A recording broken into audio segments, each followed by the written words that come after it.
All right, so I said before I was going to make two videos on semen, basically the same topic, right? But different in a sense. What did I mean by that? Okay, what I meant by that is we're still talking about Wilder versus Ortiz, and we're still talking about AJ versus Ruiz, but it's a little bit different what we are talking about in comparison to the last video. What do I mean again? Okay, this is what I'm saying. Let me get to the point so you guys can go ahead and actually enjoy watching this goddamn video, right? Year in review. 2019 is almost up, guys. I'm about to be a year older. God damn it, I hate that, but it's happening. You're about to be a year smarter. Everyone is about to be a year removed from 2019. So let's put these heavyweights year in review. I made a video a while ago saying after the Deontay Wilder KO of Dominic Breazeale, that as of now, Wilder has been the most impressive out of the three-headed monsters. That's what everyone was calling Fury, AJ, and Wilder at the time when it came to in-ring performance as well as outside the ring performance. I thought Wilder was more impressive at the time, obviously because his knockout win over Breazeale was amazing. I feel like he probably had the most formidable opponent other than AJ. But, you know, we can't really say AJ because AJ did end up losing.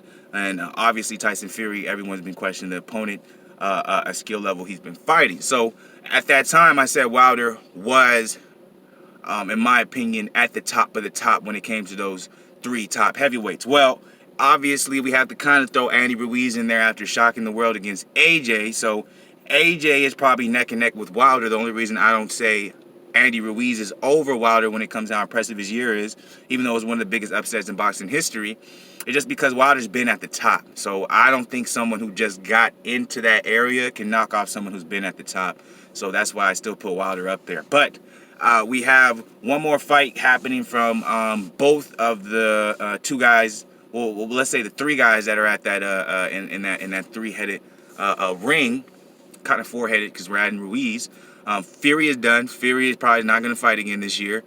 So Fury's year is done. Me personally, I was underwhelmed by Fury when it came to who he fought, how he looked. So that's my personal opinion. Let me know what you guys think about Tyson Fury 2019 in comparison to the other basically top four heavyweights when we're talking about Wilder, Joshua, and Ruiz. So we have Wilder versus Ortiz too. If Ortiz beats Wilder, I think he potentially has the opportunity to slide himself in the, you know, the top five or basically the big name heavyweight where more people are paying attention to him. He can have the Ruiz effect if he beats Wilder. So y'all look out for that. And then obviously AJ versus Ruiz too. And if Ruiz beats Joshua again, Ruiz implements himself and establishes himself as basically one of the three-headed monsters. And Joshua, he's still, you know, Joshua, no matter how many L's he takes, unless it's something ridiculous, like goes on a fight losing streak or something, I think he's always going to be at the top there. He just generated too much success, has too much popularity at this point. But that's not what we're talking about here. What we're talking about here is, who do you guys think up to this point has been the most impressive when it comes to those top four guys? Fury, Wilder, AJ, and Ruiz. And after Wilder versus Ortiz 2, after AJ versus Ruiz 2, who do you think is going to take the top spot? Do you believe Wilder's going to go ahead and get another W and end up being at the top and stay at the top? Because I do believe he's at the top right now. Do you think there's a possibility Ortiz beats Wilder, drops Wilder a notch, and Ortiz makes his way into that same little area that Ruiz is at now?